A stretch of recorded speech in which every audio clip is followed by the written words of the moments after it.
Yo, alors avant que la vidéo commence, n'hésitez pas à check la page Culture Manga. C'est une page avec laquelle je suis partenaire, je vous mets le lien en description. Ils font des posts tous les jours 100% manga et animé. Alors surtout n'hésitez pas à aller les voir, c'est vraiment très sympa. Sur ce, je vous laisse avec la vidéo.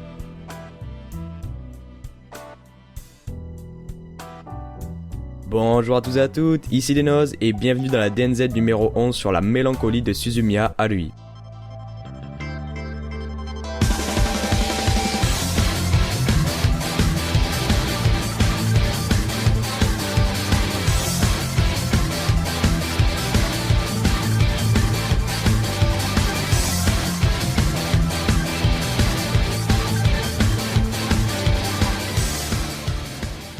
La mélancolie de Suzumiya Haruhi est à la base une série de light novel. Elle a été écrite par Nagaru Tanigawa et illustrée par Noizi Ito. Le premier tome est publié en 2003 et 11 autres tomes sont commercialisés en mai 2011. L'œuvre a aussi connu une adaptation en manga qui a été publiée entre 2005 et 2013 en 20 tomes. Mais évidemment, ce qui va nous intéresser aujourd'hui, c'est son adaptation en animé par le studio Kyoto Animation. L'œuvre a été adaptée en 2006 avec la première saison, en 2009 avec la seconde saison et enfin en 2010 avec un film d'animation. Il faut savoir qu'il y a différentes manières de regarder l'anime. En fait, il y a deux ordres. L'ordre chronologique que je vous conseille car comme son nom l'indique, l'histoire est dans le bon ordre, soit l'ordre de diffusion qui est un peu plus brouillon mais cependant la fin de l'anime arrive bien à la conclusion de celui-ci. Je vous mets cette petite image en description si vous êtes intéressé par la garder sur votre ordinateur. Sachez que personnellement, mes deux types d'animés favoris sont les slice of life et les animés de mystère et science-fiction. Mais alors pourquoi est-ce que je vous dis ça? Parce que honnêtement, je ne pensais pas qu'on pouvait mixer ces genres et obtenir, n'ayons pas peur des mots, un chef-d'œuvre. La mélancolie de Suzumiya Haruhi combine ces deux genres pour un résultat incroyable. La première saison est excellente, la deuxième saison est sympa si on oublie le fait qu'un épisode se répète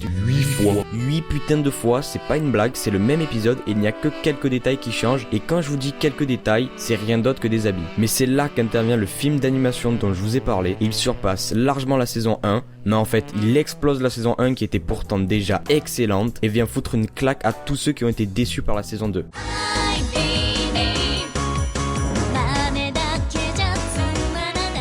À première vue, Suzumiya Haruhi est une lycéenne comme les autres, jolie et intelligente. Mais lorsqu'elle va déclarer devant toute sa classe de façon très sérieuse que seuls les aliens, les voyageurs temporels ou les experts l'intéressent et qu'elle n'a rien à faire avec les humains, tout va basculer. Kyon, intrigué par cette fille si différente, va être le seul à lui adresser la parole et va lui donner l'idée de créer son propre club. C'est ainsi que va naître la brigade SOS, dirigée par Haruhi et très vite rejointe par Kyon mais également par Nagato, une fille qui ne fait que lire sans dire un mot, Mikuru, timide et peureuse qui fera office de mascotte et Koizumi, un garçon mystérieux et toujours souriant. Et apparemment, ils ne sont pas là par hasard.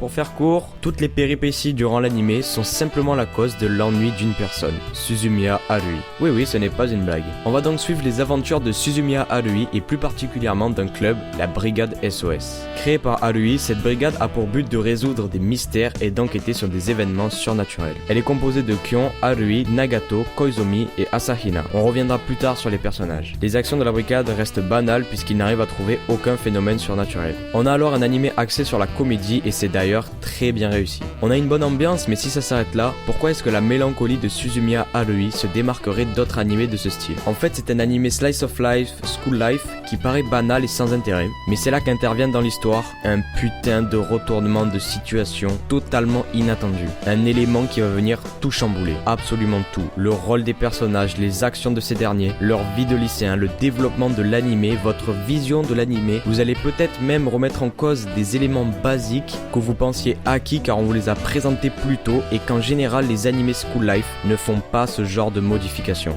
Et c'est là que c'est génial puisque l'histoire qui s'apparentait à une vie de lycéens normaux se voit rajouter des événements inattendus, des personnages qui étaient à la base standards deviennent plus mystérieux et complexes. Bref, on est très vite éloigné d'un animé classique. Malheureusement pour le film, je vous ai dit qu'il était excellent mais je ne peux pas vous en dire plus sans spoil. Sachez juste qu'il est bien plus sérieux que l'animé, le côté comédie est mis de côté et on a le droit à un putain de scénario avec plein d'éléments qui s'assemblent pour au final donner un résultat impressionnant.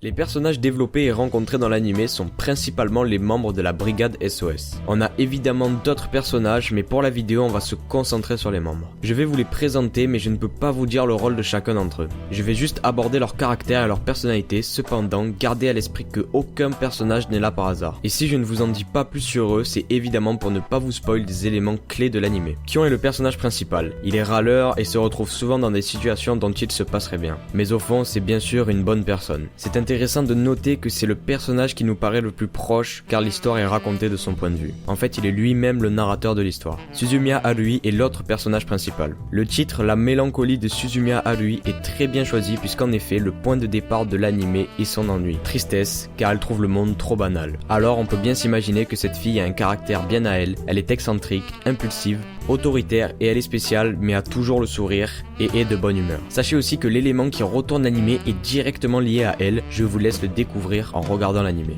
Nagato Yuki est une fille discrète déjà présente dans le local de la brigade avant sa création. Elle ne parle presque pas si ce n'est pour aligner 4-5 mots mais pas plus. Elle est constamment plongée dans ses livres et sa présence est assez rassurante, je ne saurais pas trop dire pourquoi. Asahina Mikuru joue le rôle de la mascotte de la brigade. Peureuse et docile, elle se soumettra à toutes les demandes de Suzumiya, cependant sa présence crée des moments comiques bien sympas. Attention cependant, toutes les occasions sont bonnes pour l'utiliser et faire du fanservice. Koizumi Itsuki c'est le mec cool et qui cherche à ce qu'il n'y ait jamais d'ennui. Toujours à l'écoute et souriant, au début de l'anime on l'apprécie grandement. Cependant, au fur et à mesure de l'anime, et notamment lorsqu'on apprend son rôle dans l'histoire, on commence à avoir des doutes sur son honnêteté et sur sa gentillesse. Tous les personnages sont bien développés et bien écrits. Aucun membre de la brigade n'est mis à l'écart et ils ont tous une importance dans le scénario. Ils ont tous un rôle clé à jouer. La plupart sont également attachants, je pense notamment au duo Kion-Suzumiya qui vous fera rire tout le long de l'anime.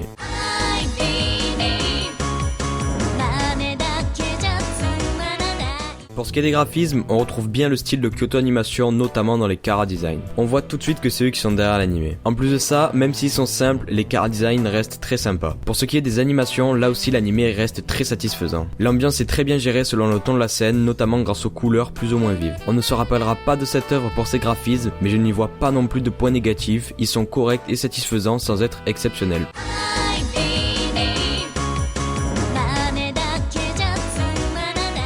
Les graphismes ne sont pas forcément mémorables, mais par contre l'audio de l'anime est d'une grande qualité. Que ce soit pour les openings qui sont tous les deux géniaux, même si pour ma part je préfère le premier. Aussi que ce soit pour les OST, notamment deux que l'on retiendra. God Knows qui est une chanson que Haruhi va chanter durant un concert et qui est génialissime. Et l'ending du film qui lui aussi est extrêmement bon. On peut en conclure que l'audio est vraiment un très bon point de l'anime.